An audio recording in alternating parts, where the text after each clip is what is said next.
একটু দিস তো, তোর দাদা খেতে খুব ভালোবাসে। বেশ তো দিদি, দিয়ে আসবো। তুমি রান্না করবে না? আমার রান্না হয়ে গেছে, তাই এলাম তোর সাথে গল্প করতে। ভালোই করেছো দিদি, কথা বললে মনটা একটু হালকা হয়। শহরে ছোটজন তো খুব ব্যস্ত থাকে, বছরে একবার আসে। ছোট বউ শহরের মেয়ে, গ্রামে একদিনও থাকতে চায় না। হ্যাঁ রে, চাকরি করে ছুটি পেলেই তো আসে, না হলে নয়। আর ছোট বউয়ের কথা বলিস না, বউটা একদম আসতে চায় না। সত্যি বলতে ওর দোষ দিয়েও কি করব বল, জন্ম থেকে শহরে থাকে, এই জন্য গ্রাম ওর ভালো লাগে না। ছোট বউ না হয় শহরের মেয়ে, আমার দেওর তো গ্রামের ছেলে, ও তো আসতে পারে নাকি? আমরা তো দিন রাতে গ্রামের মাটিতেই পড়ে থাকি, ভালো মন্দ আনন্দ দুঃখ সব এই দোচালা ঘরেই। গ্রামটা বড্ড আপন হয়ে গেছে রে মেজো, এই গ্রাম ছেড়ে মন যেতেই চায় না কোথাও। তোমার কথাটা একদম ঠিক দিদি, এই গ্রামটা মনে হয় নিজে। গোপাল কোথায় গেছে মেজো, দেখছি না যে। আর বলো না দিদি, তোমার মেজো দেওর সকালে নদীতে মাছ ধরতে গেছে, এখনো আসার নাম নেই। আচ্ছা, আমি একটা বাটি নিয়ে আসছি। বাটি আনতে হবে না দিদি, এখানে বাটি আছে, এই নাও তোমার মোচার তরকারি। আমি এখন গেলাম বুঝলি, পরে এসে আবার গল্প করব। বেশ দিদি।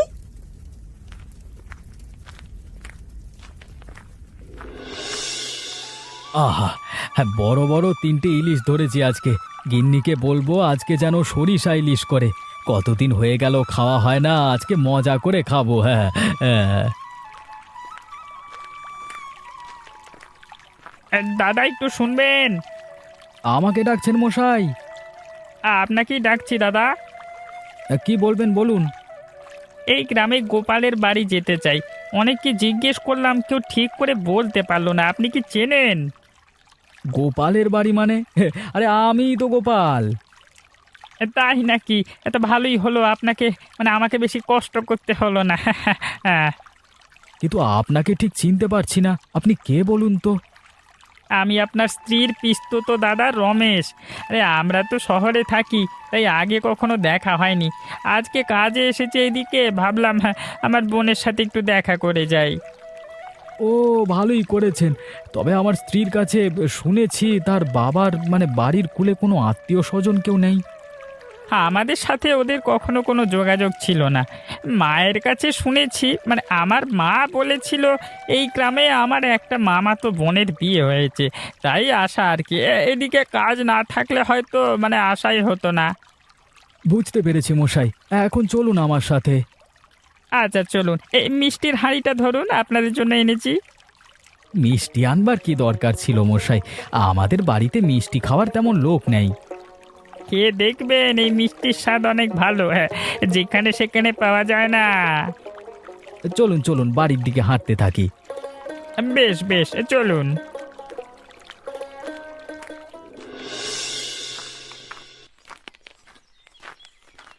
ও বড় বউ, কি করছিস?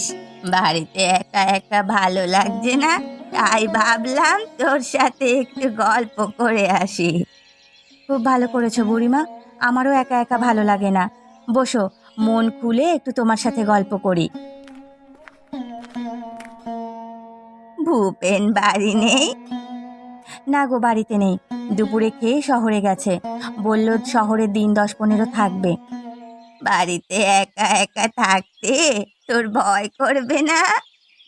ভয় তো একটু করবে, কি করব বলো। বুড়িমা, তুমি না হয় আমার সাথে থেকে যেও। বাড়ি পেলে এখানে কি করে থাকি বল? তা অবশ্য ঠিক বলেছ। তুই একটা কাজ করিস, মেজ বউয়ের সাথে থাকিস। মেজ বউয়ের ওইখানে যাই মাঝে মাঝে, সব সময় কি আর ওখানে থাকলে চলে বলো? তোরা দুই ঘরে কয়েকজন মানুষ, সংসার ভাগ করতে গেলি কেন? আসলে দোষটা আমারই। একটা সময় এই বাড়ির বড় ছেলের ব্যবসা খুব ভালো চলতো, সংসারের সব খরচ তাকেই করতে হতো, খুব হিংসে হতো, তাই আলাদা হয়ে গেছিলাম। কাজটা তুই মোটেই ঠিক করিসনি, কয়েকজন মানুষ মিলেমিশে থাকতে পারতিস। সে আর বলতে, আমি এখন বুঝতে পারছি কতটা ভুল করেছিলাম। এখন আর চাইলেও একসাথে হওয়ার কথা বলতে পারি না। দেখি আমি না হয় বলে দেখব। না না বুড়িমা, তোমাকে কিছু বলতে হবে না। দিদি, এই না মিষ্টি। এই মিষ্টি এখন কোথায় পেলি রে মেজো? তোমার দেওরের সাথে একজন ভদ্রলোক এসেছেন, বলছে উনি নাকি আমার পিসতুতো ভাই। আমি তো কিছুই মনে করতে পারছি না, ছোটবেলা থেকে জানি আমার কোনো পিসিই নেই। দুঃসম্পর্কের হতে পারে, নইলে কেনই বা তোদের বাড়িতে আসতে যাবে।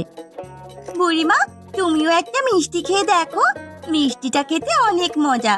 আর বাড়ি ফেরার সময় আমাদের বাড়ি হয়ে যেও, তোমাকে এক বাটি মিষ্টি দেব।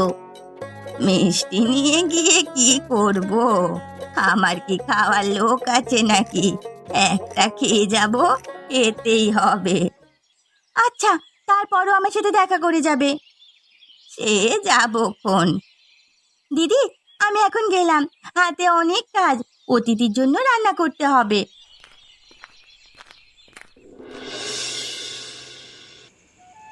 এত আয়োজন! বোন, তুই কত রকমের রান্না করেছিস, এত খাবার কি আমি খেতে পারবো? আপনি আস্তে আস্তে খান দাদা, অতিথি আপ্যায়ন না করলে যে গৃহস্থের অকল্যাণ হবে। গিন্নি, তুমি একেবারে ঠিক বলেছ। তা মশাই, আমার গিন্নি তো আপনাকে ঠিক চিনতে পারেনি।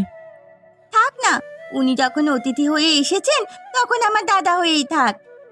তুই হয়তো ভুলিয়ে গেছিস বোন, মনে করে দেখ, তোর একটা পিসি ছিল। আমার কিছুই মনে পড়ছে না দাদা। এখন এসব কথা থাক, আপনি তৃপ্তি করে খান। হ্যাঁ, কতদিন পরে যে সরিষার ইলিশ খাচ্ছি, ইলিশের গন্ধে চারিদিক একেবারে মম করছে। এই নে। আপনাকে আর এক টুকরো মাছ দেবো দাদা? দে বোন ভরে খাই।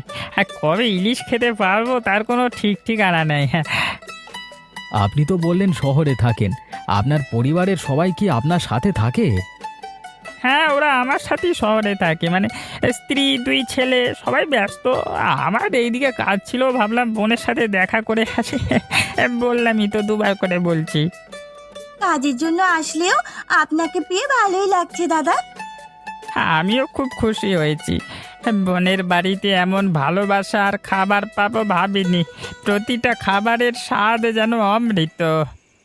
এটাই তো গ্রামের নিয়ম, অতিথি মানেই যেন দেবতা। কি যে বলেন না দাদা! আপনি আমাকে দাদা বলছেন, আবার আপনি আপনি করে কথা বলছেন, আমার খুব খারাপ লাগছে। আপনি বয়সে অনেক বড়, আপনি আমাকে নাম ধরে ডাকুন। ঠিক আছে, ঠিক আছে। মানে নাম ধরে ডাকলে সম্পর্ক আরো মধুর হয়। হ্যাঁ, একদম ঠিক বলেছেন দাদা।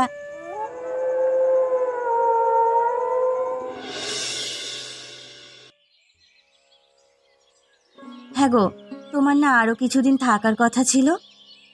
সে তো ছিল গিন্নি, গিয়েছিলাম একটা কাজে, কাজটা মিটে গেছে তাই চলে এলাম। শুধু শুধু শহরে থেকে পয়সা খরচ করবার কোনো মানে হয় না।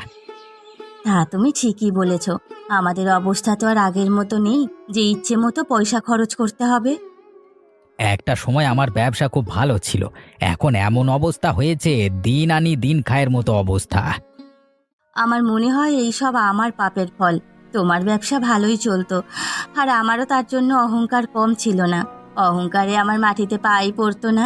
যে মেজোর সাথে আমি এত হিংসে করতাম, সেই মেজো আমাদের দুবেলা খাবার দিয়ে যায়। যা হওয়ার তা হয়ে গেছে, এখন আর দুঃখ করে কি হবে। গোপালের ব্যবসা বেশ ভালোই চলছে, ব্যবসার পাশাপাশি ও আবার নদীতে মাছ ধরে বিক্রিও করে। তুমিও মাঝে মাঝে নদীতে যেতে পারো তো। আমি ঠিক মতো জাল ফেলতে পারি না গিন্নি, তুমি তো জানো আমার হাতের ব্যথা, যার জন্য জাল ফেলতে পারি না। হ্যাঁ, তাই তো। খুব খিদে লেগেছে, কি রান্না করেছ? আমি কিছু রান্না করিনি, মেজো মাংস ভাত দিয়ে গেছে, সেটাই আছে। ওরা আর কত দেবে? ঠিক বলেছ, ইদানিং আমার খুব লজ্জা লাগে। যখন আমাদের ছিল তখন আমরা ওদের দিকে ফিরেও তাকাইনি। ঠিক বলেছ গিন্নি। আর কথা বাড়িয়ে লাভ নেই, চলো তোমাকে খেতে দিই। হ্যাঁ চলো।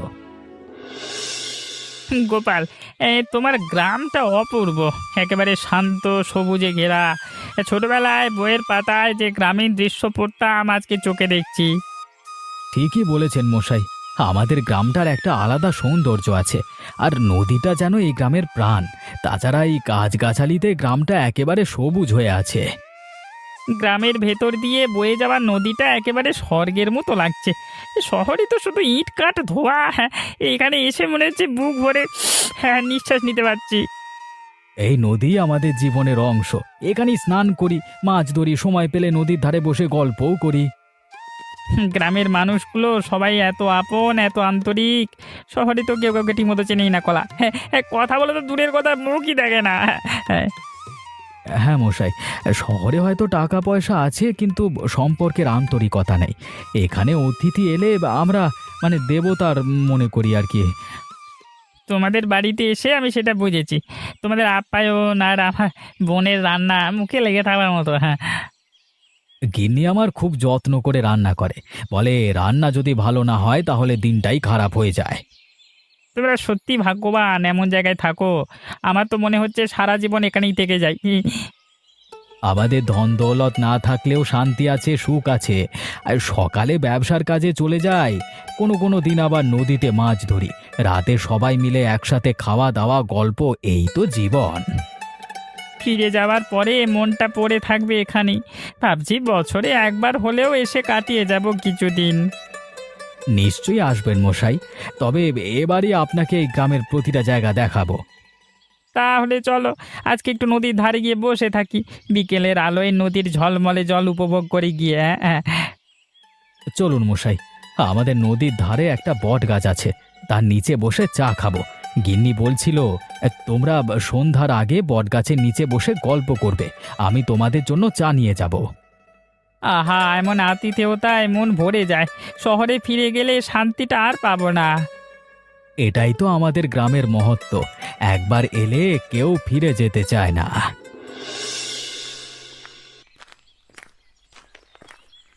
কি করছো দিদি? এই কয়টা মুড়ি চিবোচ্ছি। তোমাদের জন্য ইলিশ খিচুড়ি এনেছি। কি দরকার ছিল এই ইলিশ খিচুড়ি আনার? তো দাদা বাড়িতে নেই, ফিরতে রাত হবে। এত খিচুড়ি কি আমি খেতে পারবো? মুড়ি খেতে হবে না দিদি, তুমি এটা খেয়ে নাও। সে খাওয়া যাবে। এখন আবার দুপুরে রান্না চাপাতে হবে। আজকে দুপুরে হাঁসের মাংস আর রুটি করব। অতিথিকে তো আর জাতা খাবার দেওয়া যায় না বলো।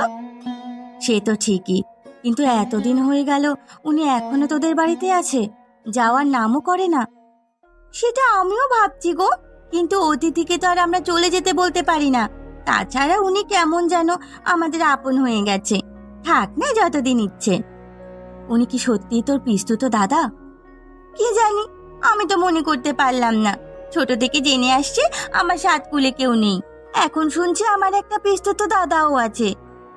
ভালো করে খোঁজ খবর নিয়ে দেখিস তো, তোর বাবার বাড়ির প্রতিবেশীদের কাছে জিজ্ঞেস করবি, তাহলে সত্যিটা জানা যাবে। সেই তুমি ভুল বলনি। দেখি আজই তোমার দেওরের সাথে বিষয়টা নিয়ে আলোচনা করব। তাই করবি। আমার এখন আবার যেতে হবে। একটু পরে যা, সারাদিন শুধু কাজ আর কাজ আর অতিথি সেবা। অতিথি সেবা না করলে গৃহস্থের অকল্যাণ হবে দিদি। যতদিন উনি এখানে আছেন ওনার যত্নের কোনো ত্রুটি হবে না। মাংস আর রুটি তৈরি করবি তো?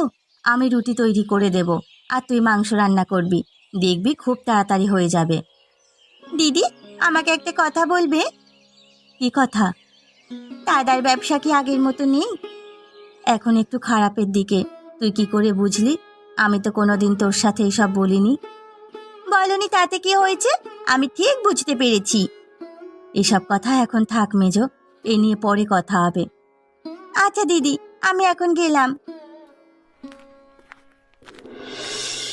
কে আসছে এদিকে? আমার ভাই জীবন মনে হচ্ছে। জীবনই তো। জীবন ভাই, আমি এখানে, এদিকে আয়। দাদা তুমি এখানে? বাড়িতে সবাই ভালো আছে তো? সবাই ভালো আছে। তুই তো বছরে একবার ছাড়া আসিস না, তা তোকে দেখি যে কি আনন্দ লাগছে। চল চল, বাড়ি চল। দাদা একটা কথা বলবার ছিল, যদি তুমি কিছু মনে না করো বলতে পারি? বল না, কি বলতে চাইছিস? গ্রামে আমার ভাগের জমিটা বিক্রি করতে চাই দাদা। এসব তুই কি বলছিস? আমরা তো কখনো ভাবতেই পারি না গ্রামের জমি বিক্রি করতে হবে। দেখো দাদা, আমি শহরে থাকি, যে বেতন পাই তাতে শহরে চলা খুবই মুশকিল হয়ে যায়। ভাবছি চাকরির পাশাপাশি একটা ছোটখাটো ব্যবসা করব। তোর যদি টাকার দরকার হয় আমরা দুই ভাই মিলে জোগাড় করে দেব, কিন্তু তুই তোর ভাগের জমি বিক্রি করবার কথা ভাবিস না। আমি তো গ্রামে আসি না, বছরে একবার আসি, এসে দুদিন থেকে চলে যাই। ছোট বউ তো একদিনও আসে না। ও গ্রামেই থাকতেই পারে না। গ্রামে আসিস না বলে জমি বিক্রি করতে হবে? শহরে থেকে তো তোর মানসিকতা যেন কেমন হয়ে গেছে একেবারে। শুধু আমাকে দোষ দিচ্ছ কেন? তোমরা দুই ভাইও তো মিলেমিশে থাকতে পারো না। একটা সময় আমাদের মধ্যে একটু ঝামেলা হয়েছিল, কিন্তু এখন সেটা মিটে গেছে। আমরা এখন থেকে অনেক ভালো আছি, দুই ভাই মিলেমিশে থাকি। দাদা, আমার কথা আমি জানিয়ে দিলাম, তোমাদের দায়িত্ব আমার ভাগ বুঝিয়ে দেওয়া। এখন বাড়ি চল, এই বিষয়ে গোপালের সাথে আলোচনা করতে হবে, সবাই মিলে একটা সিদ্ধান্ত নিতে হবে। সেই ভালো, চলো চলো এখন বাড়ির দিকে যাই, চলো।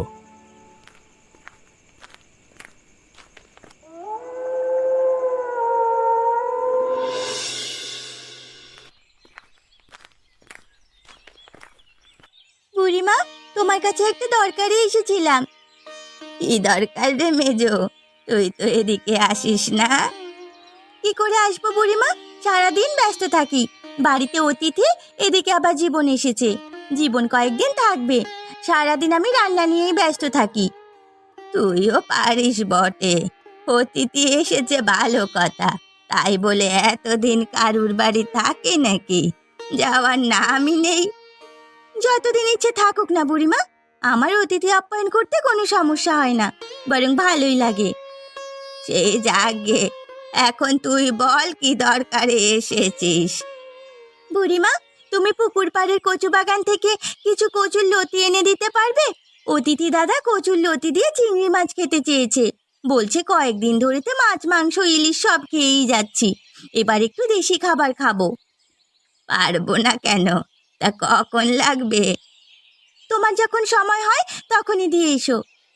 আমি বিকালে গিয়ে লতি তুলে তোর বাড়ি দিয়ে আসবো। ঠিক আছে বুড়িমা। তোর অনেক ধৈর্য মেজো বউ, তোর মতো মানুষ গ্রামে কেউ নেই। কি যে বলো বুড়িমা, তুমি একটু বেশি ভালোবাসো আমায়, তাই তোমার কাছে আমি এত ভালো।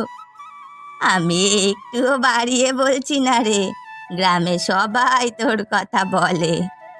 বুড়িমা, আমি এখন আসি। তোকে একটা কথা বলি, তোর ভাসুরের সংসারে খুব অভাব, তোরা তো আবার একসাথে হতে পারিস।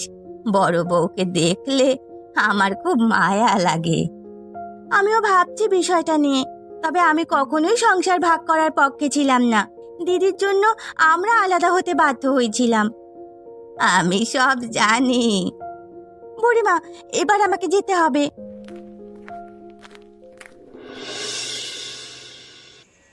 কতদিন পরে যে তিন ভাই একসাথে হয়েছি, মনটা আজকে খুব ভালো লাগছে।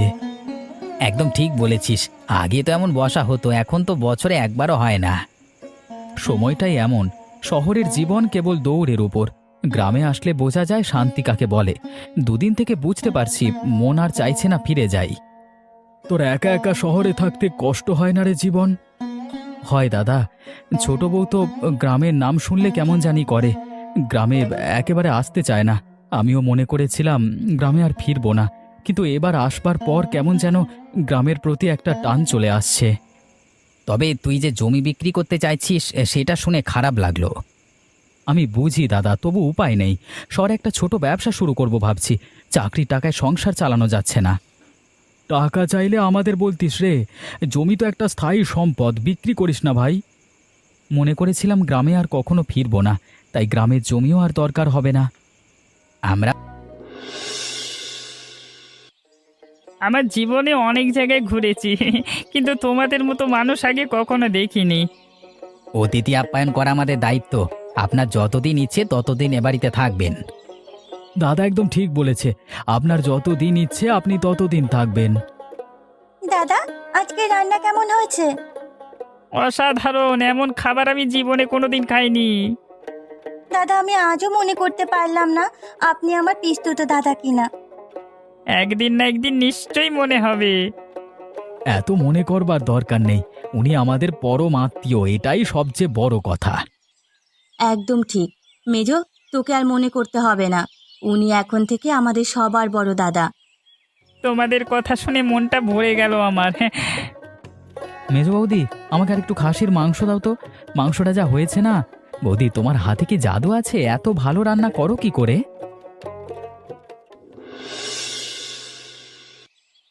বাড়িতে কেউ আছেন? দয়া করে একটু বাইরে আসবেন। আপনারা কেন আমাদের বাড়ি এসেছেন? আপনারা কারা? আপনারা একজন ক্রিমিনালকে আশ্রয় দিয়েছেন, আমরা সেই ক্রিমিনালকে অ্যারেস্ট করতে এসেছি। গিন্নি, এসব উনি কি বলছেন? আমিও কিচ্ছু বুঝতে পারছি না। আপনাদের বাড়ি অতিথি হয়ে যে লোকটা এসেছে উনি একটা খুনি। পারিবারিক ঝামেলার জন্য নিজের ভাইকে খুন করে পালিয়ে বেড়াচ্ছে। উনি তো বলেছে উনি আমার পিসতুত দাদা। ওনার ব্যবহারে তো মনে হয় না উনি খুন করতে পারে। লোকটা বিভিন্ন জায়গায় গিয়ে আত্মীয় পরিচয় দিয়ে মানে থাকে আর কি, যে বাড়ি থাকবার সিদ্ধান্ত নেয় সেই বাড়ির খোঁজ খবর আগে থেকে নিয়ে নেয়, এমনি তাদের ছবিও সংগ্রহ করে রাখে আর কি। হ্যাঁ, তাহলে তো উনি বড় ধরনের অপরাধী। একদম ঠিক বলেছেন। উনি কোথায় আছেন এখন? ওই দিকটার ঘরে ঘুমোচ্ছে। আচ্ছা, আমরা তাহলে ওনাকে নিয়ে আসি। ক্রিমিনালটা পালিয়েছে।